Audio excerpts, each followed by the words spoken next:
Dapat kami jelaskan untuk kejadian laka lantas di hari Selasa tanggal 16 bulan 2 2026 sekira pukul 15:03 yang mana terjadi laka lantas di dalam wilayah jalur tol di jalur Ambon di kilometer 122 yang mana ada 3 pejalan kaki yang masuk ke dalam area tol kemudian menyeberang dari jalur Bandung ke jalur Ambon.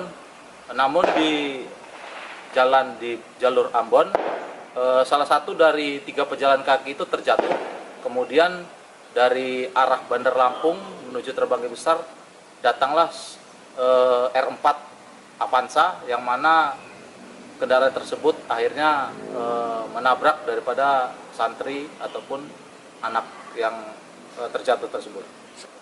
Untuk korban setelah kejadian langsung dievakuasi dan ditolong langsung oleh pihak pengemudi R4 tersebut dan langsung dibawa ke Rumah Sakit Harapan Bunda, namun nyawanya tidak dapat ditolong lagi dan akhirnya meninggal dunia.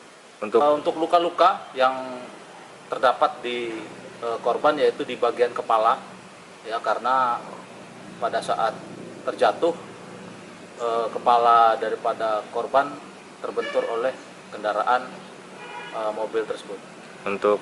Dapat kami laporkan untuk kasus laka lantas ini sekarang sudah kami tangani dalam proses penyelidikan, yang mana kami sedang melengkapi keterangan daripada saksi-saksi dan juga sudah melakukan cek TKP dan mengamankan barang bukti dan juga berkoordinasi dengan jasa raharja terkait santunan kepada pihak pejalan kaki ataupun korban yang meninggal dunia. Menurut keterangan daripada saksi ataupun pejalan kaki yang dapat kami terima, bahwasanya mereka awalnya akan mencari kayu bakar, kemudian tidak dapat, kemudian kembali lagi dan akhirnya terjadi kecelakaan di lokasi tersebut.